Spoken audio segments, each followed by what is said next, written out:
का खालसा वाहिगुरु जी की फतेह। सतनाम वाहिगुरु साहिब जी। मण माया मैं पद रहियो बिसरियो गोबिंद नाम।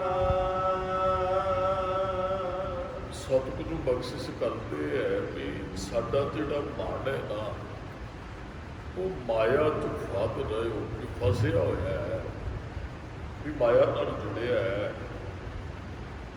ते मन माया नाल जुड़न करके फिर होया कि बिसरियो गोबिंद नाम, असी गोबिंद के नाम को विसार दिता है। महाराज ने कहा ना बहुत मेरी खसम वसात किए रस भोग रसा भोगा च माया च खचत हो गए ते रब नूं भुल गए। गुरमुखो सारे गुरु ग्रंथ साहिब के अंदर सतगुरु सानू रब ही ते चेते कराउंदे है। महाराज ने बहुत एहसान भी रब के सानू चेते कराए। आप सारे गुरु ग्रंथ साहिब के विचार सरवण कर चुके हैं तकरीबन।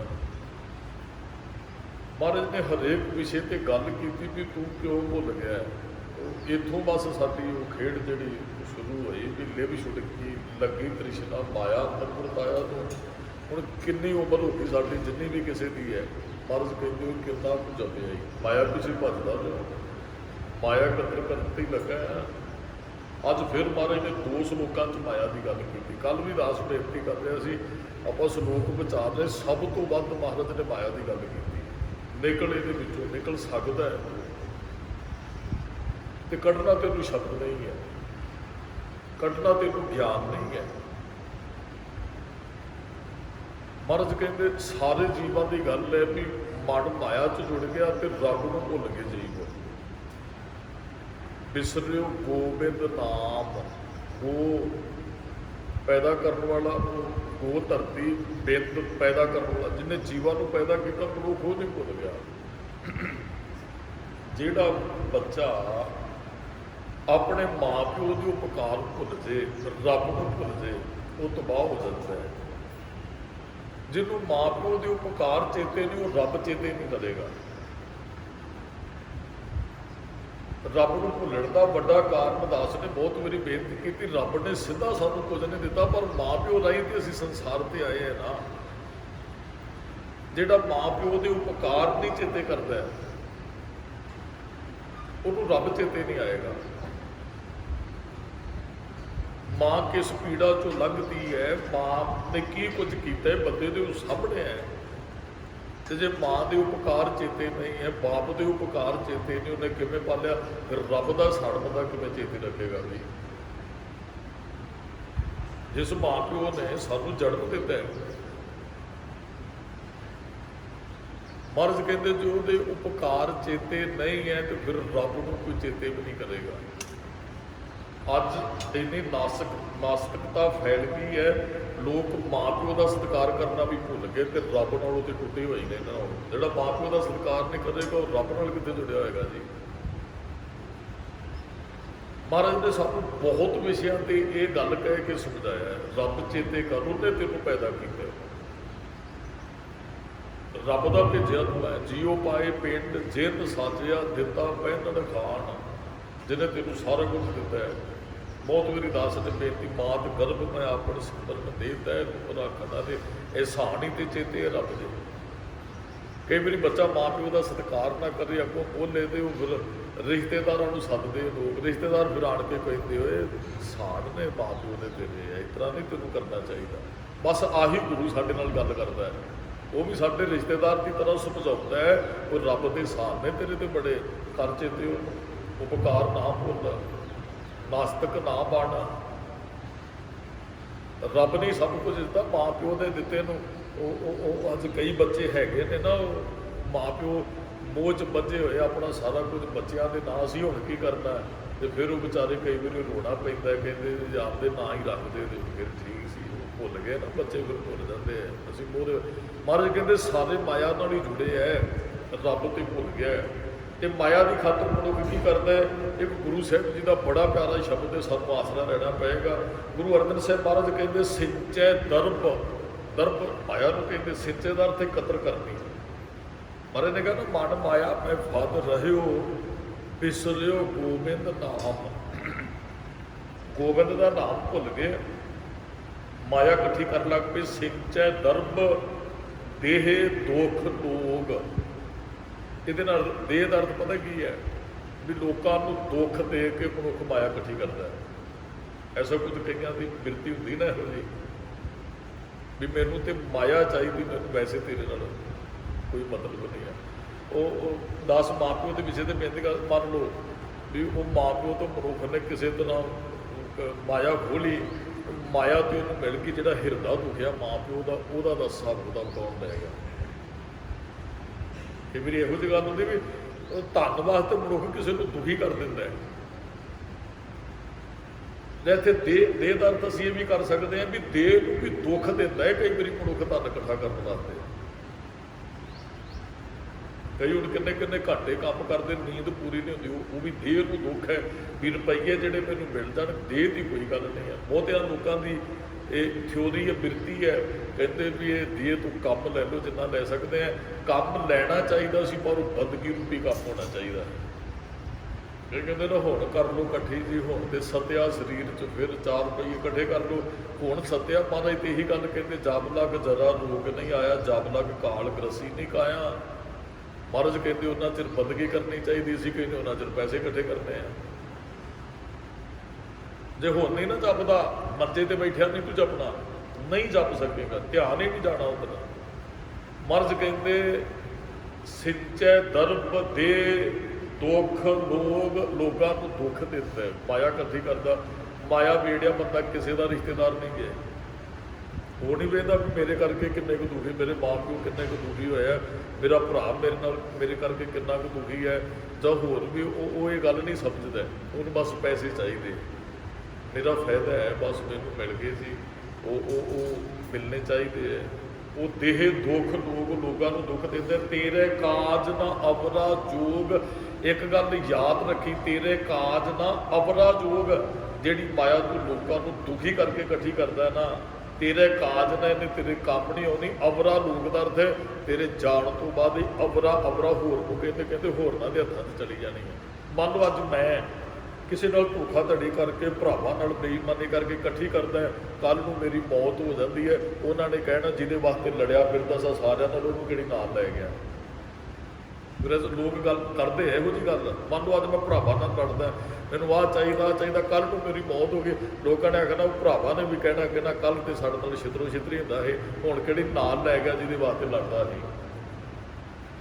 ਉਹ ਮਾਇਆ ਚਾਹੀਦੀ, ਆਪਣਾ ਹੱਕ ਚਾਹੀਦਾ, ਕਮਾਉਣੀ ਚਾਹੀਦੀ ਹੈ। ਮਹਾਰਾਜ ਕਹਿੰਦੇ ਮਾਇਆ ਪਿੱਛੇ ਨਾ ਦੌੜਦਾ ਰਹੇ ਸਾਰੀ ਜ਼ਿੰਦਗੀ, ਵੀ ਮਾਇਆ ਹੀ ਸਭ ਕੁਝ ਹੈ। ਮਾਇਆ ਹੀ ਰਿਸ਼ਤੇਦਾਰ ਵੀ ਟੁੱਟ ਗਿਆ, ਰੱਬ ਨਾਲੋਂ ਵੀ ਟੁੱਟ ਗਿਆ, ਗੁਰੂ ਕੋਲ ਵੀ ਨਹੀਂ ਆਉਣਾ, ਫਿਰ ਮਾਇਆ ਕਰਨੀ ਵੀ ਕੀ ਹੈ? ਵਰਤ ਮਾਇਆ ਦਸਵੱਧ ਕੱਢ ਤੋਂ। ਉਹ ਤੇਰੇ ਕੋਲ 4 ਰੁਪਈਏ ਹੈਗੇ, ਕਿਸੇ ਰਿਸ਼ਤੇਦਾਰ ਦੇ ਕੰਮ ਆਉਣੋਂ, ਪਿਆਰ ਵਧਾਉਣੋਂ, ਸੰਸਾਰ ਦੇ ਅੰਦਰੋਂ ਮਾਇਆ ਨੇ ਸੁੱਖ ਦੇਣਾ ਸੀ। ਮਹਾਰਾਜ ਕਹਿੰਦੇ ਹੈ ਤੇਰੇ ਕਾਜ ਨਾ ਅਵਰਾ ਜੋ, ਕਰ ਅਹੰਕਾਰ ਹੋਏ ਵਰਤੈ ਅੰਧ। ਜੇ 4 ਰੁਪਈਏ ਆ ਗਏ ਨਾ, ਫਿਰ ਹੰਕਾਰ ਕਰਕੇ ਵਰਤਾਵਾ ਹੰਕਾਰੀ ਬੰਦੇ ਦਾ ਹੋ ਜਾਂਦਾ ਹੈ। ਵਰਤੈ ਅੰਧ ਅਗਿਆਨਤਾ ਦੇ ਵਿੱਚ ਫਿਰ ਤੂੰ ਵਰਤਾ ਕਰਦਾ ਦੂਸਰਿਆਂ ਦੇ ਨਾਲ। ਜਿਹਦੇ ਕੋਲ 4 ਰੁਪਈਏ ਨਾ, ਉਹਦੀ ਰਹਿਣੀ ਬਹਿਣੀ ਬੋਲਣੀ ਸਾਰਾ ਕੁਝ ਉਹ ਆਮ ਬੰਦੇ ਨਾਲੋਂ ਅਲੱਗ ਹੁੰਦਾ ਹੈ। 4 ਰੁਪਈਏ ਤੇ ਇਕੱਠੇ ਕਰ ਲਿਓ ਨਾ, ਘਰ ਆ ਗਿਆ ਅੰਦਰ। ਮਹਾਰਾਜ ਨੇ 2 ਭਰਾਵਾਂ ਦੀ ਗੱਲ ਕੀਤੀ, ਆਪਾਂ ਬਹੁਤ ਵਾਰੀ ਵਿਚਾਰਿਆ ਵੀ ਗਰੀਬ ਭਰਾ ਜਿਹੜਾ ਉਹ ਅਮੀਰ ਦੇ ਘਰੇ ਜਾਂਦਾ, ਅਮੀਰ ਪਿੱਠ ਕਰ ਲੈਂਦਾ, ਕਿਦਾ ਕੁਝ ਮੰਗਣ ਆਇਆ ਹੋਏਗਾ। ਅਮੀਰ ਭਰਾ ਗਰੀਬ ਦੇ ਘਰੇ ਜਾਂਦਾ, ਉਹਨੂੰ ਬਿਠਾਉਣ ਦੀ ਜਗ੍ਹਾ ਨਹੀਂ ਮਿਲਦੀ, ਕਹਿੰਦਾ ਮੇਰਾ ਭਰਾ ਆ। ਮਰਜ਼ ਕਹਿੰਦੇ ਆ ਵੀ ਤੂੰ ਬੜੇ ਪਿਆਰ ਨਾਲ ਵਰਤ, ਹੰਕਾਰ ਨਾ ਕਰ। ਜਮ ਕੀ ਜੇਵੜੀ ਤੂੰ ਆਗੇ ਬੰਦ। ਜੇ ਹੁਣੇ ਤੇ ਹੰਕਾਰ ਕਰ ਲਓ, ਫਿਰ ਜਮ ਕੀ ਜੇਵੜੀ ਤੂੰ ਆਗੇ, ਤੈਨੂੰ ਅੱਗੇ ਬੰਨ ਕੇ ਨਾ ਜਮਾਂ ਦੇ ਘਰ ਉਹਨਾਂ ਨੇ ਫਿਰ ਲਿਆ ਕੇ ਸੁੱਟਣਾ। ਕਿਉਂਕਿ ਹੰਕਾਰ ਰੱਬ ਨੇ, ਗੁਰੂ ਰੱਬ ਦੀ ਪਰਵਾਹ ਨਹੀਂ ਕੀਤੀ, ਤੂੰ ਕਿਸੇ ਹੋਰ ਦੀ ਪਰਵਾਹ ਨਹੀਂ, ਮਾਇਆ ਜੋੜਨ ਤੇ ਲੱਗਾ ਰਿਓ। ਛਾੜ ਵਡਾਣੀ ਤਾਤ ਬੂੜੇ, ਕਹਿੰਦੇ ਛੱਡਦੇ ਛੱਡਦੇ ਨਹੀਂ ਵੀ ਜੇਬਾਂ ਖਾਲੀ ਕਰਕੇ ਮਾਇਆ ਘਰੋਂ ਕੱਢ ਕੇ ਸੁੱਟਦੇ, ਛੱਡਦੇ ਦਰਦ ਵੀ ਇੰਨੀ ਬਿਰਤੀ ਜਿਹੜੀ ਜੋੜੀ ਫਿਰਦਾ ਇਹਨਾਂ ਦਾ ਤਿਆਗ ਕਰ। ਮਹਾਰਾਜ ਕਹਿੰਦੇ ਛੱਡ ਤਾਤ ਬੂੜੇ, ਤਾਤ ਵੈਸੇ ਹੁੰਦੀ ਹੈ ਈਰਖਾ, ਤਾਤ ਬਚਨ ਬਹੁਤ ਵਾਰੀ ਪੜ੍ਹੇ, ਬਿਸਰ ਗਈ ਸਭ ਤਾਤ ਪਰਾਈ ਜਪ ਤੇ ਸਾਧ ਸੰਗਤ ਹੋਏ। ਭਾਈ ਤਾਤ ਦਾ ਹੁੰਦਾ ਕਿਸੇ ਨਾਲ ਈਰਖਾ ਕਰਨੀ ਛੱਡ ਦੇ ਵੀ ਮੇਰੇ ਕੋਲ ਆ ਕੁਝ ਨਹੀਂ, ਗਵਾਂਢੀ ਕੋਲ ਕਿਉਂ, ਉਹਦੇ ਕੋਲ ਕਿਉਂ। ਮਹਾਰਾਜ ਕਹਿੰਦੇ ਤਾਤ ਪਰਾਈ ਜਿਹੜੀ ਹੈ ਨਾ ਇਹ ਛੱਡ। ਮਹਾਰਾਜ ਨੇ ਬਚਨ ਕਹੇ ਜਿਸ ਅੰਦਰ ਤਾਤ ਪਰਾਈ ਹੋਵੇ ਤਿਸ ਦਾ ਕਦੇ ਨਾ ਹੋਵੀ ਭਲਾ। ਜਿਹਦੇ ਅੰਦਰ ਈਰਖਾ ਨਾ ਪਰਾਈ ਤਾਤ ਹੈ ਵੀ ਮੈਂ ਜਲਦਾ ਆਪਣੇ ਭਰਾ ਤੋਂ ਵੀ ਛੱਡਦਾ, ਗਵਾਂਢੀਆਂ ਤੋਂ ਵੀ ਛੱਡਦਾ, ਮਹਾਰਾਜ ਕਹਿੰਦੇ ਉਸ ਬੰਦੇ ਦਾ ਕਦੇ ਵੀ ਭਲਾ ਨਹੀਂ ਹੋ ਸਕਦਾ। ਜਿਸ ਅੰਦਰ ਤਾਤ ਪਰਾਈ ਹੋਵੇ ਤਿਸ ਦਾ ਕਦੇ ਨਾ ਹੋਵੀ ਭਲਾ। ਮਹਾਰਾਜ ਕਹਿੰਦੇ ਉਸ ਬੰਦੇ ਦਾ ਭਲਾ। ਜਿਵੇਂ ਸੜਿਆ ਜਾ ਰਹਿੰਦਾ ਸਾਰਿਆਂ ਨਾਲ, ਇਹ ਕਿਉਂ, ਉਹ ਕਈ ਵਾਰੀ ਬੰਦੇ ਇਹੋ ਜਿਹੇ ਹੁੰਦੇ ਨਾ ਕਈ, ਮਹਾਰਾਜ ਕਹਿੰਦੇ ਉਹਦਾ ਨਹੀਂ ਕਦੇ ਭਲਾ ਹੁੰਦਾ। ਛਾੜ ਵਡਾਣੀ ਤਾਤ ਮੂੜੇ ਇਹਾਂ ਬਸਣਾ ਰਾਤ ਮੂੜੇ, ਇੱਥੇ ਤੇ ਇੱਕ ਰਾਤ ਵਾਸਤੇ ਤੂੰ ਆਇਆ। ਇਹਾਂ ਬਸਣਾ ਰਾਤ ਮੂੜੇ ਮੂਰਖਾ, ਇੱਕ ਰਾਤ ਵਾਸਤੇ, ਉਹ ਰਾਤ ਪੈਣੀ ਹੈ, ਕੀ ਪਤਾ ਸਵੇਰੇ ਅਸੀਂ ਉੱਠਣਾ ਕਿ ਨਹੀਂ ਉੱਠਣਾ। ਫਿਰ ਮਹਾਰਾਜ ਕਹਿੰਦੇ ਤਾਤ ਪਰਾਈ ਕਿਉਂ ਰੱਖਦਾ ਅੰਦਰ। ਸੁੱਤਾ ਹੈ, ਅੱਧਾ ਪਰਦਾ ਹੈ ਬੰਦਾ ਜਦੋਂ ਸੌਂਦਾ ਹੈ, ਤੇ ਗੁਰਮੁਖੋ 100 ਬੰਦਾ ਰਾਤ ਨੂੰ ਸੌਂਦਾ ਹੈ ਤੇ 95 ਉੱਠਦੇ, 5 ਬੰਦੇ ਰਾਤ ਨੂੰ ਸੁੱਤੇ ਨਹੀਂ ਜੀ ਹੁਣ ਉੱਠਦੇ। 100 ਬੰਦੇ ਪਿੱਛੇ 5 ਬੰਦੇ ਰਾਤ ਨੂੰ ਸੁੱਤੇ ਚੜ੍ਹਾਈ ਕਰਦੇ ਹੈ। ਤੇ ਕੀ ਪਤਾ ਉਹਨਾਂ ਪੰਜਾਂ ਦੇ ਵਿੱਚ ਸਾਡੀ ਵਾਰੀ ਕਿਦਨ ਆ ਜਾਣੀ ਹੈ। ਉਹਨਾਂ ਪੰਜਾਂ 'ਚ ਅਸੀਂ ਇੱਕ ਦਿਨ ਹੋਵਾਂਗੇ ਜਿੱਦਣ ਅਸੀਂ ਰਾਤ ਨੂੰ ਸੁੱਤੇ ਨੇ। ਤੇ ਰਾਤ ਨੂੰ ਕਿਸੇ ਨਾਲ ਲੜ ਕੇ ਆਣ ਕੇ ਪੈ ਜਾ ਤੇ ਸਵੇਰ ਨੂੰ ਤੂੰ ਚੜ੍ਹਾਈ ਕੀਤਾ, ਮੈਂ ਦੱਸ ਕੀ ਤਾਤ ਪਰਾਈ ਦਾ ਫਿਰ ਅਰਥ ਕੀ ਨਿਕਲਿਆ। ਕਿਉਂ ਝਗੜਦਾ, ਕਿਉਂ ਲੜਦਾ ਕਿਸੇ ਨਾਲ। ਉਹ ਇੱਕ ਫਕੀਰ ਸੀ ਤੇ ਇੱਕ ਰਾਜਾ। ਉਹ ਫਕੀਰ ਨੇ ਰਾਜੇ ਦੇ ਬੰਗਲੇ ਦੇ ਸਾਹਮਣੇ ਇੱਕ ਦਰਖਤ ਸੀ, ਰਾਤ ਨੂੰ ਉਹ ਆਰਾਮ ਕਰਨ ਵਾਸਤੇ ਲੇਟ ਗਿਆ। ਰਾਜਾ ਬਾਹਰ ਨਿਕਲਿਆ, ਉਹ ਸਵੇਰੇ ਉਹ ਫੁੱਲਾਂ ਦੀ ਸੇਜ ਤੇ ਪੈਂਦਾ ਸੀ। ਉਹ ਫੁੱਲਾਂ ਦੀ ਸੇਜ ਤੇ ਪੈਂਦਾ ਤੇ ਉਹ ਫਕੀਰ ਨੂੰ ਵੇਖ ਕੇ ਕਹਿੰਦਾ, ਫਕੀਰ ਰਾਤ ਕਿਹੋ ਜਿਹੀ ਲੰਘੀ। ਉਹ ਹੁਣ ਦਰਖਤ ਸਿਆਲੀ ਦਿਨ ਸੀ, ਉਹ ਦਰਖਤ ਥੱਲੇ ਇੱਕ ਕੰਬਲੀ ਸੀ ਕੋਲ ਕਾਲੀ ਜੀ, ਉਹ ਫਕੀਰ ਕੰਬਲੀ ਲੈ ਕੇ ਸੁੱਤਾ। ਰਾਜਾ ਪੁੱਛਦਾ, ਉਹ ਇੱਥੇ ਉਹਨੂੰ ਐ ਸੀ ਵੀ ਠੰਡ ਬੜੀ ਹੈ, ਉਹ ਫਕੀਰਾ ਰਾਤ ਕਿਵੇਂ ਲੰਘੀ। ਉਹਦੇ ਮਨ 'ਚ ਜਿਹੜੀ ਗੱਲ ਸੀ ਨਾ ਅਸਲ ਇਹ ਸੀ ਵੀ ਮੈਂ ਰਾਜਾ, ਮੈਨੂੰ ਰੱਬ ਨੇ ਕਿੰਨਾ, ਉਹਦਾ ਫਕੀਰੀ 'ਚ ਕੀ ਫਾਇਦਾ ਵੀ ਦਰਖਤਾਂ ਥੱਲੇ ਸੌਣਾ ਪੈਂਦਾ। ਅਸਲ ਵਿੱਚ ਉਹਦੇ ਅੰਦਰ ਇਹ ਸੀ ਗੱਲ ਵੀ ਫਕੀਰ ਦਰਖਤਾਂ ਥੱਲੇ ਸੌਂਦਾ, ਮੈਂ ਰੱਬ ਨੂੰ ਜਪਦਾ ਨਹੀਂ ਹੈ, ਮੈਨੂੰ ਮਹਿਲ ਦਿੱਤੇ ਰੱਬ ਨੇ। ਉਹ ਫਕੀਰ ਨੂੰ ਪੁੱਛਦਾ, ਕਹਿੰਦਾ ਵੀ ਰਾਤ ਕਿਵੇਂ ਲੰਘੀ। ਉਹ ਕਹਿੰਦਾ ਅੱਧੀ ਕੁ ਤੇਰੇ ਵਰਗੀ, ਅੱਧੀ ਤੇਰੇ ਨਾਲੋਂ ਚੰਗੀ। ਉਹ ਫਕੀਰ ਦੇ ਬੋਲ ਸਨ, ਕਹਿੰਦਾ ਅੱਧੀ ਕੁ ਤੇਰੇ ਵਰਗੀ ਲੰਘੀ, ਅੱਧੀ ਤੇਰੇ ਨਾਲੋਂ। ਉਹ ਰਾਜਾ ਹੈਰਾਨ ਹੋ ਗਿਆ, ਕਹਿੰਦਾ ਮੇਰੇ ਵਰਗੀ ਔਰ ਮੇਰੇ ਤੋਂ ਚੰਗੀ ਹੈ, ਕੀ ਬੋਲ ਰਿਹਾ। ਕਹਿੰਦਾ ਤੂੰ ਠੰਡ ਦੇ ਵਿੱਚ ਇੱਕ ਕੰਬਲੀ ਲੈ ਕੇ ਇੱਕ ਦਰਖਤ ਥੱਲੇ ਸੁੱਤਾ, ਤੇਰੇ ਫੁੱਲਾਂ ਮੇਰੀ ਸੇਜਾਂ ਤੇ ਫੁੱਲ ਵੇਚਦੇ ਐ, ਸਿਆਲ ਆ, ਗੀਠੀਆਂ ਬਾਨੀਆਂ ਨੌਕਰਾਂ ਨੇ ਸਾਰੀ ਰਾਤ ਕੋਲੇ ਪਾਉਂਦੇ ਨੇ ਵਿੱਚ ਵੀ ਮੈਨੂੰ ਠੰਡ ਨਾ ਲੱਗੇ। ਤੂੰ ਕਹਿੰਦਾ। ਉਹ ਫਕੀਰ ਹੱਸ ਪਿਆ, ਉਹ ਕਹਿੰਦਾ ਨੀਂਦ 'ਚ ਬੰਦੇ ਨੂੰ ਨਹੀਂ ਪਤਾ ਮੈਂ ਫੁੱਲਾਂ ਦੀ ਸੇਜਾਂ ਤੇ ਪਿਆ ਜਾਂ ਮੈਂ ਕਿਸੇ ਪੱਥਰਾਂ ਤੇ ਕੰਡਿਆਂ ਤੇ ਸੁੱਤਾ। ਜਦੋਂ ਬੰਦਾ ਨੀਂਦ 'ਚ ਚਲਾ ਜਾਂਦਾ, ਨੀਂਦ ਸਾਰਿਆਂ ਵਾਸਤੇ ਇੱਕੋ ਜਿਹੀ ਹੁੰਦੀ ਹੈ, ਭਾਵੇਂ ਉਹ ਫੁੱਲਾਂ ਦੀ ਸੇਜ ਤੇ ਸੁੱਤਾ ਹੋਵੇ ਤੇ ਭਾਵੇਂ ਉਹ ਕੰਡਿਆਂ ਤੇ ਜਾਂ ਰੋੜੀਆਂ ਤੇ ਸੁੱਤਾ ਹੋਵੇ।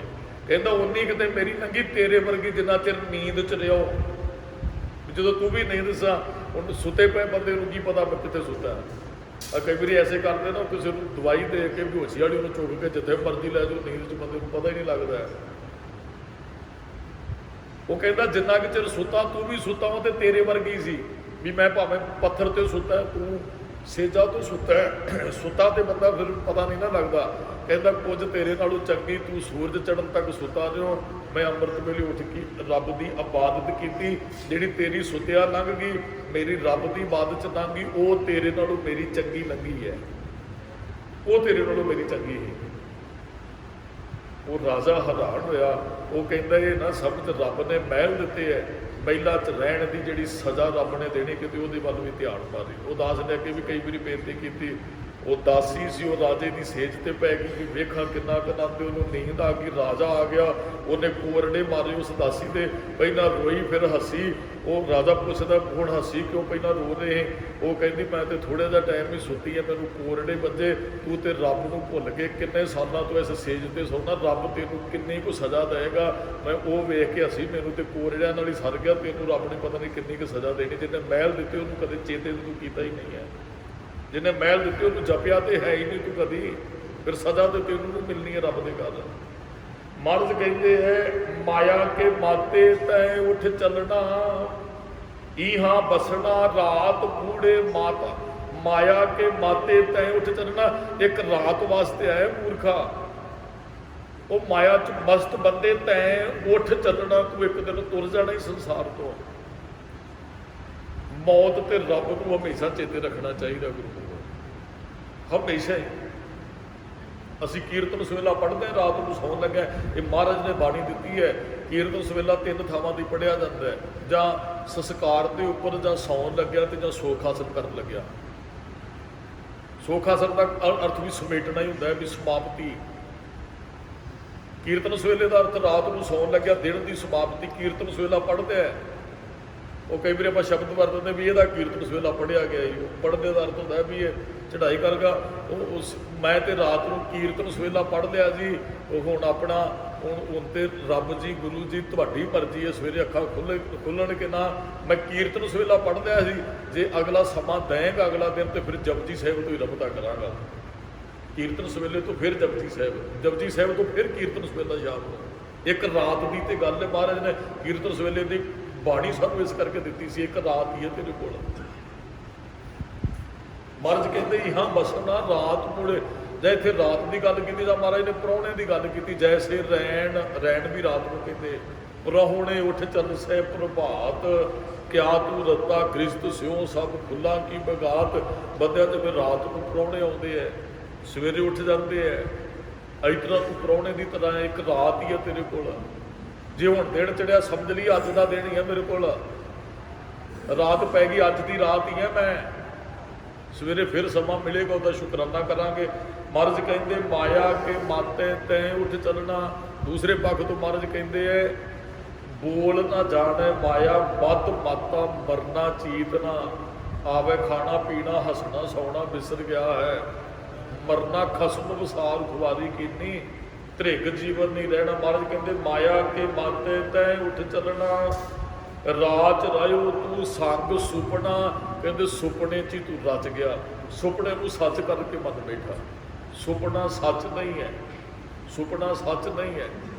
ਮੈਂ ਨਾ ਕੱਲ੍ਹ ਇੱਕ ਕਥਾ ਸੁਣ ਰਿਹਾ ਹਾਂ, ਉਹ ਬਖਸ਼ਿਸ਼ ਕਰੇ ਸੰਸਾਰ ਸੁਪਨਾ ਹੈ। ਸੁਪਨੇ 'ਚ ਕਈ ਵਾਰੀ ਰੱਬ ਵੀ ਮਿਲਦਾ ਹੈ, ਸੁਪਨੇ 'ਚ ਗੁਰੂ ਮਿਲਦਾ ਹੈ। ਉਹ ਭਾਈ ਕੁਲਵੰਤ ਸਿੰਘ ਜੀ ਲੁਧਿਆਣੇ ਵਾਲੇ, ਮੈਂ ਕਿਤੇ ਜਾ ਰਿਹਾ ਸੀ ਗੱਡੀ 'ਚੋਂ ਕਥਾ ਲਾ ਲਈ। ਉਹ ਦੱਸਣ ਲੱਗੇ, ਕਹਿੰਦਾ ਮੈਂ ਕੈਨੇਡਾ ਸਰੀ ਗਿਆ ਤੇ ਉੱਥੇ ਗੁਰਦੁਆਰੇ ਕਥਾ ਕੀਤੀ। ਕਹਿੰਦੇ ਜਦੋਂ ਕਥਾ ਕੀਤੀ ਤੇ ਉੱਥੇ ਇੱਕ ਸਰੀਰ ਆਇਆ ਕਥਾ ਸੁਣਨ ਵਾਸਤੇ।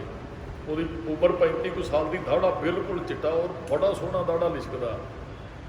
ਉਹ ਕਹਿੰਦਾ ਵੀ ਉਹ ਮੈਨੂੰ ਹੱਥ ਜੋੜ ਕੇ ਕਹਿੰਦਾ ਵੀ ਬਾਬਾ ਜੀ ਪ੍ਰਸ਼ਾਦਾ ਸਾਡੇ ਘਰੋਂ ਛਕੋ, ਵੀ ਤੁਸੀਂ ਰਾਤ ਇੱਥੇ ਰਹਿਣਾ ਤੇ ਸਾਡਾ ਦਿਲ ਕਰਦਾ ਤੁਹਾਨੂੰ ਪ੍ਰਸ਼ਾਦਾ ਛਕਾਈਏ। ਚਲੋ ਜਿਹੜਾ ਹੋਰ ਸਿੱਖ ਹੈ ਨਾ ਉਹ ਪ੍ਰਸ਼ਾਦਾ ਛਕਾਉਂਦਾ। ਵੈਸੇ ਨਾ 10ਵੇਂ ਪਾਤਸ਼ਾਹ ਜੀ ਨੇ ਬਚਨ ਕਹੇ ਸਨ ਵੀ ਤੁਹਾਡੇ ਘਰੇ ਕੋਈ ਪ੍ਰੋਬਲਮ ਆਉਂਦੀ ਹੈ, ਤੁਸੀਂ ਕਿਸੇ ਟੈਨਸ਼ਨ 'ਚ ਹੋ, ਤੁਹਾਡਾ ਕਾਰੋਬਾਰ ਨਹੀਂ ਚੱਲਦਾ ਹੈ, 5 ਸਿੰਘਾਂ ਨੂੰ ਸੱਦ ਕੇ ਘਰੇ ਪ੍ਰਸ਼ਾਦਾ ਛਕਾਇਓ, ਅਰਦਾਸ ਬੇਨਤੀ ਕਰਵਾਇਓ, ਗੁਰੂ ਕਿਰਪਾ ਕਰੇਗਾ। ਬਹੁਤ ਵੱਡੀ ਬਖਸ਼ਿਸ਼ ਵਰਤਦੀ ਹੈ। ਮੈਂ ਇੱਕ ਵਾਰੀ ਪਿੱਛੇ ਜੇ ਮੁਕਤਸਰ ਸਾਹਿਬ ਹਾਜ਼ਰੀ ਭਰ ਕੇ ਉੱਥੇ ਰਿਸ਼ਤੇਦਾਰ ਨੇ, ਤੇ ਉਹ ਨਾ ਪਰਿਵਾਰ ਜੁੜਿਆ ਹੈ ਬਾਬਾ ਅਵਤਾਰ ਸਿੰਘ ਜੀ ਹੋਣਾ ਨਾਲ, ਸੁਰ ਸਿੰਘ ਵਾਲੇ ਮਹਾਂਪੁਰਖਾਂ ਨਾਲ। ਉਹ ਕਹਿੰਦੇ ਵੀ ਕੋਈ ਕਾਰਜ ਸਿਰੇ ਨਹੀਂ ਸੀ ਲੱਗਦਾ, ਤੇ ਮਹਾਂਪੁਰਖ ਇੱਥੇ ਆਏ ਤੇ ਅਸੀਂ ਬੇਨਤੀ ਕੀਤੀ ਜੀ ਕਾਰਜ ਨਹੀਂ ਕੋਈ ਸਿਰੇ ਲੱਗਦਾ। ਤੇ ਉਹਨਾਂ ਨੇ, ਇਹ ਕਾਕਾ ਵੀ ਮੇਰੇ ਨਾਲ 2-3 ਵਾਰੀ ਗਿਆ, ਉਹ ਇੰਨੀ ਕੁ ਸੇਵਾ ਕਰਦਾ ਨਾ ਘਰੇ ਗਏ ਦੀ, ਮੈਂ ਨਾ ਵੀ ਉਹ ਆਪਾਂ ਨਹੀਂ ਕਰ ਸਕਦੇ ਕਿਸੇ ਦੀ। ਉਹ ਜੇ ਅੱਧਾ ਘੰਟਾ ਸਾਡੇ ਕੋਲ ਸਮਾਂ ਅੱਧੇ ਘੰਟੇ 'ਚ ਉਹਨੂੰ ਇੰਨਾ ਕੁ ਖੁਸ਼ ਕਰ ਦੇਣਾ ਆਉਣ ਵਾਲੇ ਨੂੰ, ਉਹ ਇੰਨੀ ਕੁ ਭਾਵਨਾ ਨਾਲ। ਤੇ ਉਹ ਕਈ ਵਾਰੀ ਅਸੀਂ ਗੱਲ ਕਰਦੇ ਵੀ ਸੇਵਾ ਬਹੁਤ ਕਰਦਾ। ਕਹਿੰਦਾ ਮਹਾਂਪੁਰਖਾਂ ਨੇ ਇੱਕ ਹੀ ਬਚਨ ਗਿਆ ਸੀ, ਉਹ ਜਦੋਂ ਅਸੀਂ ਆਖਿਆ ਨਾ ਵੀ ਘਰੇ ਠੀਕ ਨਹੀਂ ਹੈ, ਮਾਇਆ ਨਹੀਂ ਠਹਿਰਦੀ ਹੈ, ਘਰ ਪਾਉਣਾ ਜਾਂ ਕੁਝ ਵੀ ਹੈ, ਉਹਨਾਂ ਮਹਾਂਪੁਰਖਾਂ ਨੇ ਕਿਹਾ ਸੀ ਵੀ ਬਸ ਘਰ ਸੱਦ ਕੇ ਗੁਰਸਿੱਖਾਂ ਦੀ ਸੇਵਾ ਕਰਿਓ, ਕਿਸੇ ਚੀਜ਼ ਦੀ ਕਮੀ ਨਹੀਂ ਰਹੇਗੀ। ਕਹਿੰਦਾ ਉਸ ਦਿਨ ਤੋਂ ਬਾਣੀ ਪੜ੍ਹਨ ਵਾਲਿਆਂ ਨੂੰ ਘਰੇ ਸੱਦ ਕੇ ਸਿਰਫ ਪ੍ਰਸ਼ਾਦਾ ਹੀ ਛਕਾਇਆ ਹੈ, ਤੇ ਮਹਾਂਪੁਰਖਾਂ ਦੇ ਬਚਨ ਬਿਲਕੁਲ ਸੱਚ ਨੇ। ਕਹਿੰਦਾ ਹੁਣ ਕਿਸੇ ਗੱਲ ਦੀ ਕਮੀ ਨਹੀਂ ਰਹੀ ਹੈ। ਉਹਨੇ ਘਰ ਪਾਇਆ, ਜਦੋਂ ਮਹੂਰਤ ਕੀਤਾ 10 ਕਥਾ ਕਰਨ ਗਿਆ। ਉਹ ਰਤਾ ਖੇੜਾ ਪਿੰਡ ਹੈ ਮੁਕਤਸਰ ਸਾਹਿਬ ਤੋਂ 35 ਕਿਲੋਮੀਟਰ ਅੱਗੇ। ਮੈਂ ਉੱਥੇ ਵੀ ਬੇਨਤੀ ਕੀਤੀ ਸੀ ਕਥਾ ਦੇ ਅੰਦਰ, ਮੈਂ ਕਿਹਾ ਮਹਾਂਪੁਰਖਾਂ ਦੀ ਬਖਸ਼ਿਸ਼ ਵਰਤੀ, ਗੁਰਸਿੱਖਾਂ ਨੂੰ ਪ੍ਰਸ਼ਾਦਾ ਛਕਾਉਣਾ, ਘਰੇ ਸੱਦਣਾ, ਅਰਦਾਸ ਕਰਾਉਣੀ, ਇਹ ਬੜੀ ਵੱਡੀ ਬਖਸ਼ਿਸ਼ ਹੈ। ਉਹਨੇ ਇਸ ਭਾਵਨਾ ਨਾਲ ਹੀ ਕਹਿੰਦਾ ਵੀ ਮੈਨੂੰ ਸੱਦਿਆ। ਗਿਆਨੀ ਜੀ ਕਹਿ ਰਹੇ ਸਾਨੂੰ ਵੀ ਤੁਸੀਂ ਆਣ ਕੇ ਤੁਸੀਂ ਆ YouTube 'ਤੇ ਸੁਣ ਸਕਦੇ ਹੋ, ਉਹਨਾਂ ਨੇ ਲਾਈਵ ਬੋਲਿਆ। ਕਹਿੰਦਾ ਵੀ ਜਦੋਂ ਅਸੀਂ ਉਹਨਾਂ ਦੇ ਘਰੇ ਗਏ ਨਾ ਤੇ ਮੈਂ ਕਿਹਾ ਵੀ ਮੈਂ ਥੋੜਾ ਜਿਹਾ ਨਾ ਸੁੱਚਮ ਨਾਲ ਪ੍ਰਸ਼ਾਦਾ ਛਕਦਾ ਹੈ ਵੀ ਗੁਰਸਿੱਖ, ਉਹ ਆਪ ਗੁਰਸਿੱਖ ਸੀ, ਉਹਨੇ ਕਿਰਪਾਨ ਉਹਦੇ ਘਰੇ ਗਏ ਤੇ ਜਦੋਂ ਘਰੇ ਗਏ ਨਾ ਜਿਹੜੇ ਉਹਦੇ ਘਰ ਵਾਲੇ ਸਨ ਕਹਿੰਦਾ ਉਹਨਾਂ ਨੇ ਅੰਮ੍ਰਿਤ ਨਹੀਂ ਸੀ ਛਕਿਆ, ਉਹ ਕੇਸ ਵੀ ਉਹਨਾਂ ਦੇ ਕੱਟੇ ਹੋਏ ਸਨ। ਮੈਂ ਹੈਰਾਨ ਹੋ ਗਿਆ, ਕਹਿੰਦਾ ਵੀ ਇਹਦੇ ਵੱਲ ਵੇਖ ਕੇ ਮੈਂ ਘਰੇ ਤੇ ਆ ਗਿਆ। ਤੇ ਉਹ ਫਿਰ ਕਹਿੰਦਾ ਵੀ ਉਹ ਬੀਬੀ ਨੇ ਨਾ ਬੜੇ ਪਿਆਰ ਨਾਲ, ਕਹਿੰਦੇ ਉਹਨੇ ਵੀ ਬੜਾ ਵਧੀਆ ਸਵਾਗਤ ਕੀਤਾ ਵੀ ਗਿਆਨੀ ਜੀ ਆਏ ਆ। ਕਹਿੰਦਾ ਵੀ ਉਹਦੀ ਸ਼ਰਧਾ ਵੇਖ ਕੇ ਫਿਰ ਮੈਂ ਕੋਈ ਕਹਿ ਕੁਝ ਨਹੀਂ ਸਕਿਆ ਵੀ ਤੁਸੀਂ ਕਿਹੋ ਜਿਹੇ ਜੇ। ਤੇ ਉਹ ਫਿਰ ਮੈਂ ਕਿਹਾ ਤੇ ਹੈਗਾ ਬੇਟਾ ਵੀ ਬਾਣੇ ਤੁਹਾਡੇ ਘਰ ਵਾਲੇ ਜੁੜੇ ਨੇ, ਤੁਹਾਨੂੰ ਵੀ ਜੁੜਨਾ ਚਾਹੀਦਾ। ਉਹ ਕਹਿੰਦੀ ਬਾਬਾ ਜੀ ਚਲੋ ਕਿਰਪਾ ਹੋਵੇ, ਤੁਸੀਂ ਅਰਦਾਸ ਕਰੋ ਵੀ ਗੁਰੂ ਸਾਹਿਬ ਕਿਰਪਾ ਕਰਨਾ। ਉਹ ਫਿਰ ਕਹਿੰਦਾ ਵੀ ਪ੍ਰਸ਼ਾਦਾ ਛਕਿਆ ਤੇ ਉਹ ਸਿੱਖ ਨੂੰ ਮੈਂ ਪੁੱਛ ਲਿਆ ਵੀ ਤੁਹਾਡਾ ਦਾੜਾ ਬੜਾ ਲਿਸ਼ਕਦਾ, ਤੁਸੀਂ ਕਿਹੜਾ ਤੇਲ ਕਿਹੜਾ ਵਰਤਦੇ ਹੋ? ਵੀ ਚਿੱਟਾ 35 ਕੁ ਸਾਲ ਦੀ ਉਮਰ, ਦਾੜਾ ਬਹੁਤ ਲਿਸ਼ਕਦਾ, ਬਹੁਤ ਸੋਹਣਾ। ਤੇ ਕਹਿੰਦਾ ਮੈਂ ਇੰਨਾ ਕੁ ਪੁੱਛਿਆ ਵੀ ਤੁਸੀਂ ਤੇਲ ਕਿਹੜਾ ਵਰਤਦੇ ਹੋ ਤੁਹਾਡਾ? ਕਹਿੰਦਾ ਦਾੜਾ ਮੇਰਾ ਵੀ ਚਿੱਟਾ ਹੈ ਪਰ ਮੇਰਾ ਉਹੋ ਜਿਹਾ ਨਹੀਂ, ਤੁਹਾਡਾ ਦਾੜਾ ਬੜਾ ਲਿਸ਼ਕਦਾ ਹੈ। ਉਹ ਕਹਿੰਦਾ ਅੱਖਾਂ ਭਰ ਆਇਆ ਜਦੋਂ ਮੈਂ ਇਹ ਗੱਲ ਕਹੀ ਵੀ ਤੁਹਾਡਾ ਦਾੜਾ ਬੜਾ ਲਿਸ਼ਕਦਾ ਹੈ। ਉਹ ਕਹਿੰਦਾ ਮੈਂ ਤੁਹਾਨੂੰ ਕੋਈ ਗਲਤ ਗੱਲ ਤੇ ਨਹੀਂ, ਤੁਸੀਂ ਅੱਖਾਂ ਭਰ ਰਹੇ, ਮੈਂ ਤੁਹਾਨੂੰ ਕਿਹਾ ਦਾੜਾ। ਉਹਨੇ ਫਿਰ ਇੱਕ ਗੱਲ ਦੱਸੀ, ਕਹਿਣ ਲੱਗਾ ਜੀ ਮੈਂ ਨਾ ਕਿਸੇ ਮੈਟਰੋ 'ਚ ਜਾ ਰਿਹਾ ਸਾਂ, ਦਾ ਟ੍ਰੇਨ ਕੋਈ ਹੋਏਗੀ ਉਸ ਸਮੇਂ। ਉਹਨੇ ਜਿਹੜੀ ਦੱਸੀ, ਕਹਿੰਦਾ ਵੀ ਉੱਥੇ ਸਾਹਿਬਜ਼ਾਦਿਆਂ ਦੀ ਕਥਾ ਲੱਗੀ ਸੀ ਗੱਡੀ ਦੇ ਅੰਦਰ, ਤੇ ਮੈਂ ਕਥਾ ਸੁਣੀ ਤੇ ਮੇਰੇ ਮਨ 'ਚ ਆਇਆ ਵੀ ਸਾਹਿਬਜ਼ਾਦੇ ਸਾਡੇ ਵਡੇਰੇ ਸਾਨੂੰ ਕੀ ਕਰ ਗਏ ਕਿ ਅਸੀਂ ਕਿੱਥੇ ਖੜੇ ਹਾਂ। ਉਹ ਕਹਿੰਦਾ ਮਨ 'ਚ ਗੱਲ, ਕਹਿੰਦਾ ਵੀ ਉਸੇ ਸਾਲ ਵਿਸਾਖੀ ਤੇ ਮੈਂ ਅੰਮ੍ਰਿਤ ਛਕ ਲਿਆ, ਖੰਡੇ ਦੀ ਪੌੜ ਛਕ ਲਈ। ਉਮਰ ਮੇਰੀ ਥੋੜੀ ਸੀ, ਦਾੜਾ ਜਿਹਦਾ ਉਹ ਚਿੱਟਾ ਹੋ ਗਿਆ ਵੀ ਦਾੜਾ ਚਿੱਟਾ। ਉਹ ਕਹਿੰਦਾ ਦੁਕਾਨ ਕਰਦਾ ਮੈਂ, ਸੌਦੇ ਦੀ ਦੁਕਾਨ, ਉਹ ਬਾਹਰ ਹੀ, ਕਹਿੰਦਾ ਵੀ ਦੁਕਾਨ ਤੇ ਸਾਰਾ ਦਿਨ ਕੰਮ ਕਰਦਾ। ਕਹਿੰਦਾ ਵੀ ਹੁਣ ਮੇਰੇ ਇੱਕ ਦਿਨ ਮਨ 'ਚ ਆਈ ਵੀ ਹਜੇ ਉਮਰ ਮੇਰੀ ਵੀ ਠੀਕ ਹੀ ਹੈ ਤੇ ਘਰ ਵਾਲਿਆਂ ਨੇ ਕਹਿਣਾ ਵੀ ਤੇਰਾ ਦਾੜਾ ਹੀ ਚਿੱਟਾ ਹੋ ਗਿਆ। ਤੇ ਕਹਿੰਦਾ ਇੱਕ ਦਿਨ ਮੈਂ ਦਾੜੀ ਨੂੰ ਰੰਗ ਲਿਆ। ਕਹਿੰਦਾ ਮੇਰੇ ਕਾਫੀ ਦਮਾਲੇ ਵਾਲੇ ਸਿੱਖ ਆਉਂਦੇ ਸਨ ਦੁਕਾਨ ਦੇ ਉੱਪਰ, ਤੇ ਉਹਨਾਂ ਨੇ ਮੈਨੂੰ ਕਹਿਣਾ ਵੀ ਤੁਸੀਂ ਗਾਤਰਾ ਪਾਇਆ ਉੱਪਰ ਦੀ, ਤੁਸੀਂ ਦਾੜਾ ਰੰਗਿਆ ਹੋਇਆ। ਕਹਿੰਦਾ ਮੈਨੂੰ ਬੜਾ ਮਹਿਸੂਸ ਵੀ ਹੋਣਾ ਵੀ, ਤੇ ਫਿਰ ਮੈਂ ਉਹਨਾਂ ਨੂੰ ਕਹਿ ਦਿੱਤਾ, ਮੈਂ ਖਿੱਚ ਕੇ, ਕਹਿੰਦਾ ਤੁਸੀਂ ਆਉਣਾ ਹੈ ਤੇ ਆਇਓ ਮੇਰੇ ਕੋਲ, ਇਸ ਵਿਸ਼ੇ ਤੇ ਮੇਰੇ ਨਾਲ ਗੱਲ ਨਹੀਂ ਕਰਨੀ ਤੁਸੀਂ।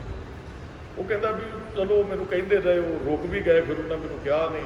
ਕਹਿੰਦਾ ਇੱਕ ਦਿਨ ਮੈਂ ਦੁਪਹਿਰੇ ਘਰੇ ਆਇਆ, ਪ੍ਰਸ਼ਾਦਾ ਛਕਣਾ ਸੀ, ਘਰੇ ਆਇਆ ਤੇ ਮੈਂ ਕਿਹਾ ਚਲੋ ਪ੍ਰਸ਼ਾਦਾ ਛਕ ਕੇ ਅੱਧਾ ਕੁ ਘੰਟਾ ਆਰਾਮ ਕਰਕੇ ਦੱਸਦੇ ਆ। ਉਹ ਗਿਆਨੀ ਜੀ ਕਹਿੰਦੇ ਵੀ ਉਹ ਦੱਸਣ ਲੱਗਾ ਜਦੋਂ ਮੈਂ ਰਾਤ ਸੁੱਤਾ ਨਾ ਤੇ ਕਹਿੰਦਾ ਮੈਨੂੰ ਗੁਰੂ ਗੋਬਿੰਦ ਸਿੰਘ ਸਾਹਿਬ ਦੇ ਦਰਸ਼ਨ ਹੋਏ। ਗੁਰੂ ਗੋਬਿੰਦ ਸਿੰਘ ਸਾਹਿਬ ਦੇ ਉਹ ਪਤਾ ਨਹੀਂ ਗੁਰਮੁਖ ਪਾਵੇ ਬਖਸ਼ਿਸ਼ ਵਰਤਦੀ ਹੈ, ਕਿਸ ਰੂਪ 'ਚ ਉਹਦੀ ਬਖਸ਼ਿਸ਼ ਵਰਤਣੀ ਹੈ, ਉਹਨੇ ਕਿੱਥੇ ਕਿਹਨੂੰ ਸੁਚੇਤ ਕਰ ਦੇਣਾ ਹੈ ਤੇ ਕਿਣਕਾ ਇੱਕ ਜੀਵ ਸਾਵੇ ਜਾਂ ਇੱਕ ਬਚਨ ਹੀ ਜੀਵਨ ਬਦਲ ਦਿੰਦਾ।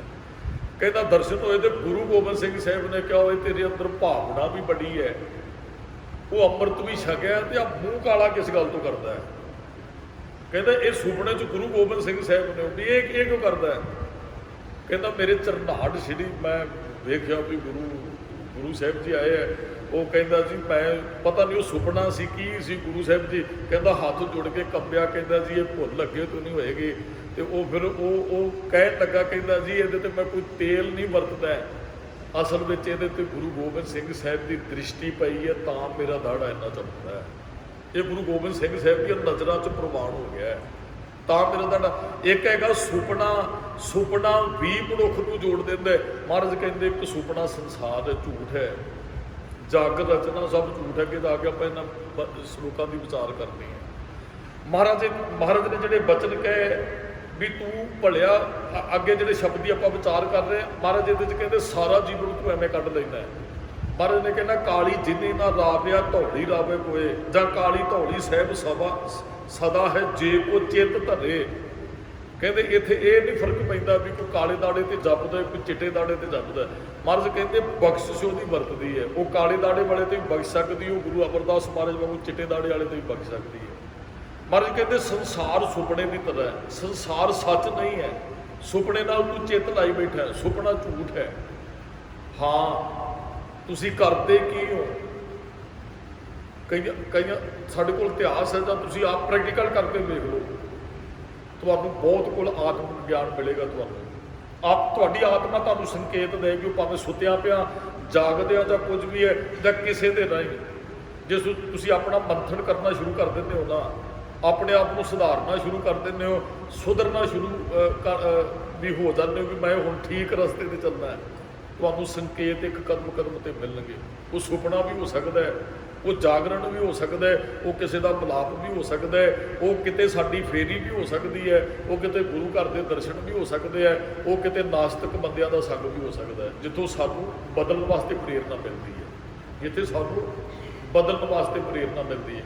ਮਹਾਰਾਜ ਕਹਿੰਦੇ ਆ, ਰਾਚ ਰਹਿਓ ਤੂੰ ਸੰਗ ਸੁਪਨਾ, ਤੂੰ ਸੁਪਨੇ 'ਚ ਰਾਜ ਪਿਓ। ਸੰਸਾਰ ਸੁਪਨੇ ਦੀ ਤਰ੍ਹਾਂ ਹੈ।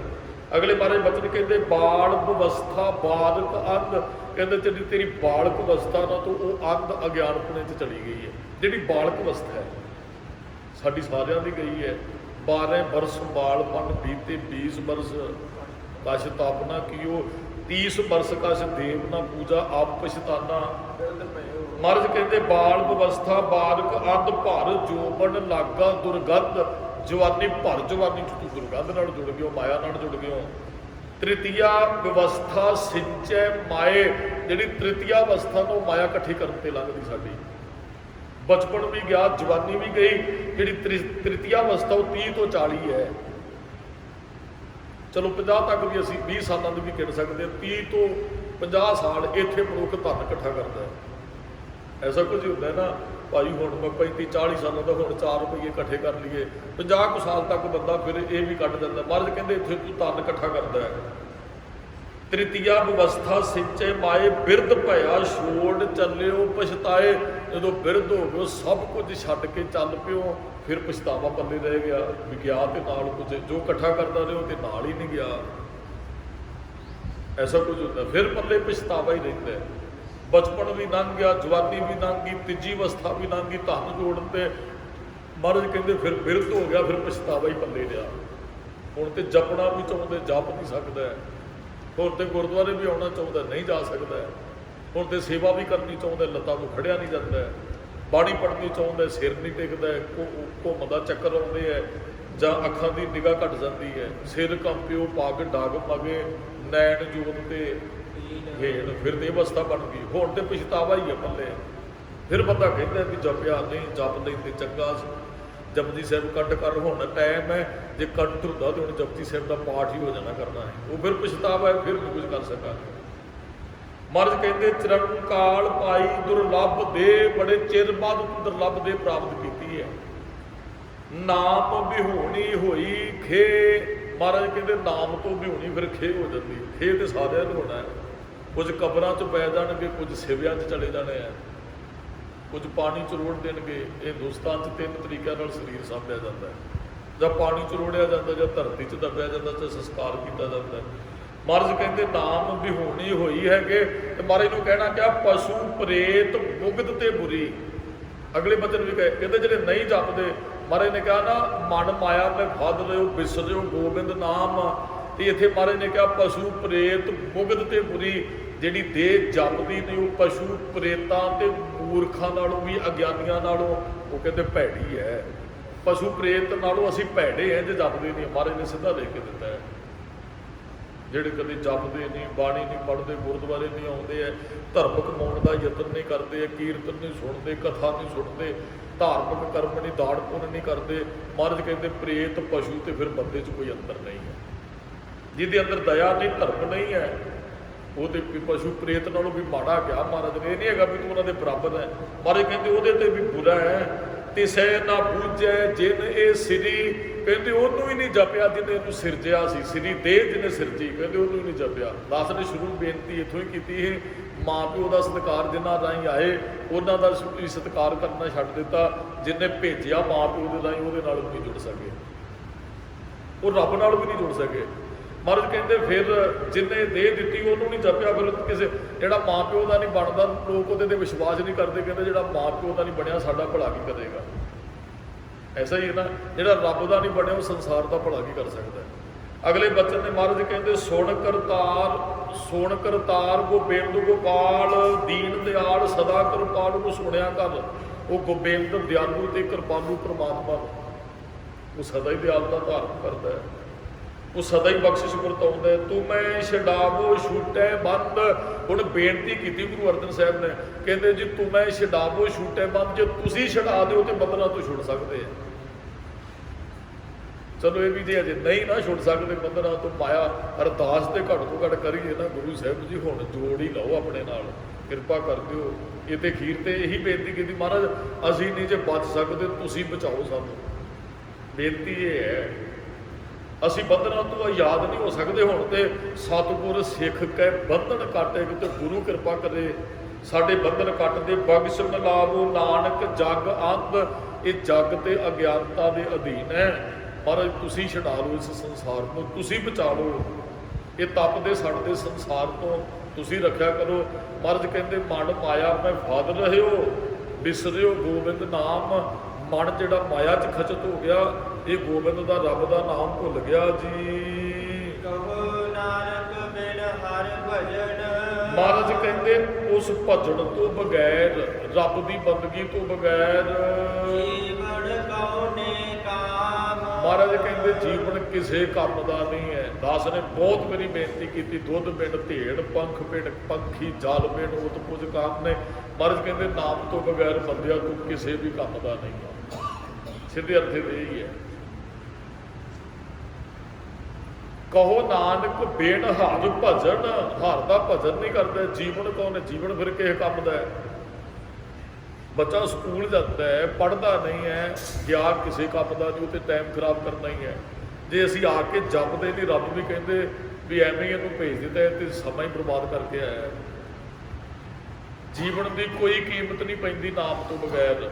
ਜਿਨ੍ਹਾਂ ਨੇ ਨਹੀਂ ਜਪਿਆ, ਮਹਾਰਾਜ ਕਹਿੰਦੇ ਸੇ ਕਾਹੇ ਜਗ ਆਏ ਰਾਮ ਰਾਜੇ, ਪ੍ਰਾਨੀ ਰਾਮ ਨ ਚੇਤਾਈ। ਮਹਾਰਾਜ ਕਹਿੰਦੇ ਬੰਦਿਆ ਤੂੰ ਰਾਮ ਨੂੰ ਚੇਤੇ ਹੀ ਨਹੀਂ ਕੀਤਾ। ਪ੍ਰਾਨੀ ਰਾਮ ਨਾ ਚੇਤਈ, ਤੂੰ ਰੱਬ ਨੂੰ ਚੇਤੇ ਨਹੀਂ ਕਰਦਾ, ਤੂੰ ਜਪਦਾ ਹੀ ਨਹੀਂ ਹੈ। ਮਦ ਮਾਇਆ ਕੈ ਅੰਧ, ਤੂੰ ਮਦ ਮਾਇਆ ਕੇ ਅੰਧ, ਮਾਇਆ ਦੇ ਨਸ਼ੇ 'ਚ ਨਾ ਹੋ ਗਿਓ, ਰੱਬ ਨੂੰ ਭੁੱਲ ਗਿਓ ਨਾ। ਇੱਕ ਹੋਰ ਸ਼ਬਦ ਹੈ, ਗੁਰੂ ਸਾਹਿਬ ਜੀ ਕਹਿੰਦੇ ਸਾਰੇ ਜੀਵ ਨਾ ਜਲ ਮੈਂ ਮੀਨ ਮਾਇਆ ਕੇ ਵਿਧੇ। ਕਹਿੰਦੇ ਜਿਵੇਂ ਉਹ ਜਲ 'ਚ ਮੱਛੀ ਹੈ ਨਾ, ਉਹ ਪਾਣੀ 'ਚ ਖਚਤ ਰਹਿੰਦੀ, ਮਨੁੱਖ ਮਾਇਆ 'ਚ ਖਚਤ ਰਹਿੰਦਾ। ਮਹਾਰਾਜ ਨੇ ਇੱਕ ਉਦਾਹਰਨ ਦਿੱਤੀ ਇਸ ਤਰ੍ਹਾਂ ਹੀ, ਜਦ ਦੀਪਕ ਪਤੰਗ ਮਾਇਆ ਕੇ ਛੇਦੇ, ਦੀਪਕ ਦੇ ਉੱਤੇ ਪਤੰਗਾ ਮਰ ਜਾਂਦਾ ਹੈ। ਇਹ ਮਾਇਆ ਹੈ। ਮੱਛੀ ਵਾਸਤੇ ਪਾਣੀ ਮਾਇਆ ਹੈ, ਉਹ ਪਾਣੀ ਨੂੰ ਛੱਡ ਨਹੀਂ ਸਕਦੀ ਹੈ। ਪਤੰਗੇ ਵਾਸਤੇ ਦੀਪਕ ਮਾਇਆ ਹੈ, ਉਹ ਦੀਵਾ ਪਤੰਗਾ ਗਰਮੀ ਆਈ ਹੈ ਨਾ, ਬਾਹਰ ਲਾਈਟ ਜਗਦੀ ਹੁੰਦੀ ਹੈ, ਨੇਕਾਂ ਪਤੰਗੇ ਦੀਵੇ ਦੀ ਲਾਟ ਤੇ ਸੜ ਜਾਂਦੇ। ਪੁਰਾਣੇ ਦੀਵੇ ਲਾਲਟਾਂ ਹੁੰਦੀਆਂ ਸੀ ਤੇ ਉਹ ਆਪਣੇ ਆਪ ਨੂੰ ਅੱਗ 'ਚ ਹੀ ਸਾੜ ਦਿੰਦੇ। ਹੁਣ ਲਾਈਟ ਦੇ ਬਲਬ ਦੇ ਉੱਪਰ ਉਹ ਸੇਕ ਤੇ ਬੜਾ ਲੱਗਦਾ, ਪਰ ਫਿਰ ਵੀ ਮਰ ਜਾਂਦੇ। ਕਹਿੰਦੇ ਉਹ ਮਾਇਆ ਹੈ ਵੀ ਜਿਹਨੂੰ ਅਸੀਂ ਛੱਡ ਨਾ ਸਕੀਏ। ਮਾਇਆ ਜਿਤ ਹਰ ਵਿਸਰੈ, ਮੋਹ ਉਪਜੈ ਭਾਉ ਦੂਜਾ ਲਾਇਆ। ਜਦ ਮਹਾਰਾਜ ਕਹਿੰਦੇ ਕਾਮ ਮਾਇਆ ਕੁੰਚਰ ਕੋ ਵਿਆਪੈ, ਕਾਮ ਹਾਥੀ ਵਾਸਤੇ ਮਾਇਆ ਹੈ। ਅਗਲੇ ਬਚਨ ਭਿਅੰਗ ਭ੍ਰਿੰਗ ਮਾਇਆ ਮੈਂ ਖਾਪੇ, ਸੱਪ ਬੀਣ ਮਾਇਆ, ਬੀਣ ਤੇ ਸੱਪ ਨਾਲ ਖੁੱਡ ਚੋਂ ਵੀ ਬਾਹਰ ਜੋਗੀ ਕੱਢ ਦਿੰਦੇ ਆ। ਉਹ ਜਿਹੜੀ ਧੁਨ ਹੈ ਨਾ ਬੀਣ ਦੀ, ਉਹ ਮਾਇਆ ਹੈ। ਸੱਪ ਖਿੱਚਿਆ ਹੁੰਦਾ, ਮਨੁੱਖ ਮਾਇਆ ਦਾ ਖਿੱਚਿਆ ਜਾਂਦਾ ਹੈ ਕਿ ਨਹੀਂ। ਤੇ ਭੌਰਾ ਜਿਹੜਾ ਪਤੰਗਾ, ਉਹ ਫੁੱਲ ਦੀ ਸੁਗੰਧੀ ਉਹਦੇ ਵਾਸਤੇ ਮਾਇਆ ਹੈ। ਸਾਰੇ ਜੀਵ ਮਾਇਆ ਕੇ ਵਿਹਦੇ ਹੈ, ਕੋਈ ਨਹੀਂ ਮਾਇਆ ਤੋਂ ਬਚਿਆ। ਜਿੰਨੇ ਵੀ ਮਹਾਰਾਜ ਨੇ ਇਕੱਲੇ ਮਨੁੱਖਾਂ ਦੀ ਗੱਲ ਨਹੀਂ, ਦੇਵਤੇ ਸਾਰੇ ਦੈਂਤ ਸਾਰੇ ਮਾਇਆ ਦੇ ਪ੍ਰਭਾਵ ਹੇਠ ਹੈ। ਮਹਾਰਾਜ ਕਹਿੰਦੇ ਮਾਇਆ ਐਸੀ ਮੋਹਣੀ ਭਾਈ, ਐਸੀ ਮੋਹਣੀ ਹੈ ਮਾਇਆ, ਜੇਤੇ ਜੀ ਤੇਤੇ ਨੇ ਕਹੀ। ਜੇਤੇ ਜੀ ਦਾ ਅਰਥ ਹੈ, ਮਹਾਰਾਜ ਨੇ ਮੱਛੀ ਦੀ ਗੱਲ ਕੀਤੀ, ਪਤੰਗੇ ਦੀ, ਘੋੜੇ ਦੀ, ਸੱਪ ਦੀ। ਜੇਤੇ ਜੀ ਜਿੰਨੇ ਵੀ ਜੀਵ ਨੇ, ਮਹਾਰਾਜ ਨੇ ਇਸੇ ਸ਼ਬਦ ਦੇ ਨਾਲ ਅਖੀਰ ਤੇ ਜਾ ਕੇ ਕਿਹਾ, ਕਹੇ ਕਬੀਰ ਜਿਸ ਉਦਰ ਤਿਸ ਮਾਇਆ। ਮਹਾਰਾਜ ਕਹਿੰਦੇ ਜਿਹੜਾ ਉਧਰ ਤੋਂ, ਜਿਹੜਾ ਪੇਟ ਤੋਂ, ਜਿਹਨੂੰ ਪੇਟ ਲੱਗਾ ਹੈ ਨਾ, ਉਹ ਮਾਇਆ ਦੇ ਵਿੱਚ ਹੀ ਫਸਿਆ ਹੋਇਆ ਹੈ। ਜਿਹਨੂੰ ਵੀ ਪੇਟ ਲੱਗਾ ਹੈ, ਉਹ ਪੰਛੀ ਹੈ, ਉਹ ਪਸ਼ੂ ਹੈ, ਉਹ ਕੁਝ ਵੀ ਹੋ ਸਕਦਾ ਹੈ। ਜਿਹਨੂੰ ਉਧਰ ਲੱਗਾ ਨਾ, ਮਹਾਰਾਜ ਕਹਿੰਦੇ ਉਹ ਮਾਇਆ 'ਚ ਫਸਿਆ ਹੋਇਆ ਹੈ। ਅਸੀਂ ਨਿਕਲ ਸਕਦੇ ਸਾਂ ਗਿਆਨ ਨਾਲ, ਉਹ ਗਿਆਨ ਅਸੀਂ ਲਿਆ ਕੋਈ ਨਹੀਂ। ਅਸੀਂ ਵੀ ਪੰਛੂਆਂ ਵਾਲੀ ਬਿਰਤੀ ਲੈ ਕੇ ਫਿਰ ਮਾਇਆ ਦੇ ਵਿੱਚ ਜੁੜੇ ਸਾਰਾ ਜੀਵਨ ਬਤੀਤ ਕਰਕੇ ਸਾਡੇ ਕੋਲ ਗਿਆਨ ਸੀ, ਨਿਕਲ ਸਕਦੇ ਹਾਂ। ਪੰਛੀ ਜਾਲ 'ਚ ਫਸਿਆ, ਉਹਨੂੰ ਸਿੱਖਿਆ ਦੇ ਦਿਓ, ਜਾਲ ਕੱਟ ਦਿੰਦਾ ਹੈ। ਕੱਟ ਦਾ ਸਿੱਖਿਆ ਨਾਲ ਹੀ ਹੈ। ਹੁਣ ਪੰਛੀ ਨੂੰ ਜਾਲ ਕੱਟਣਾ ਸਿਖਾ ਕੇ ਨਾ, ਤੇ ਜਾਲ 'ਚੋਂ ਉਹਨੂੰ ਬੰਦ ਕਰ ਦਿਓ, ਉਹਨੂੰ ਉਹ ਕੱਟ ਜਾਂਦਾ ਹੈ। ਜੇ ਅਸੀਂ ਸਿੱਖ ਲਿਆ ਨਾ ਮਾਇਆ ਤੋਂ ਕਿਵੇਂ ਬਚਣਾ ਹੈ, ਤੇ ਮਨੁੱਖ ਮਾਇਆ 'ਚੋਂ ਨਿਕਲ ਸਕਦਾ ਹੈ। ਮਹਾਰਾਜ ਨੇ ਬਚਨ ਕਹੇ ਕਬੀਰ ਜਿਸ ਉਦਰ ਤਿਸ ਮਾਇਆ, ਤਬ ਛੂਟੇ ਜਬ ਸਾਧੂ ਪਾਇਆ। ਤਦ ਬੰਦਾ ਛੁੱਟੇਗਾ ਜਦੋਂ ਇਹਨੂੰ ਸਾਧੂ ਗੁਰੂ ਮਿਲ ਪੈਂਦਾ ਹੈ। ਕਹੋ ਨਾਨਕ ਹਰਿ ਭਜਨ ਬਿਨ, ਗੁਰੂ ਸਾਹਿਬ ਜੀ ਕਹਿੰਦੇ ਹਰ ਦੇ ਭਜਨ ਤੋਂ ਬਗੈਰ ਕਰਤ ਤਰੇ ਜਮ ਪੰਥ। ਮਹਾਰਾਜ ਕਹਿੰਦੇ ਪਰਤ ਕੇ ਤੂੰ ਜਮਾਂ ਦੀ ਫਾਹੀ ਤੈਨੂੰ ਪੈ ਜਾਂਦੀ, ਫਸ ਜਾਂਦਾ ਫਿਰ ਉਹ ਫਾਹੀ ਦੇ ਅੰਦਰ ਜਾਲ ਦੇ ਵਿੱਚ ਫਸ ਜਾਂਦਾ ਹੈ। ਇੰਨੀਆਂ ਕੁ ਬੇਨਤੀਆਂ ਪ੍ਰਵਾਨ ਕਰਨੀਆਂ ਜੀ। ਭੁੱਲਾਂ ਚੁੱਕਾਂ ਦੀ ਖਿਮਾ, ਸਮੂਹ ਸੰਗਤ ਦਾ ਧੰਨਵਾਦ।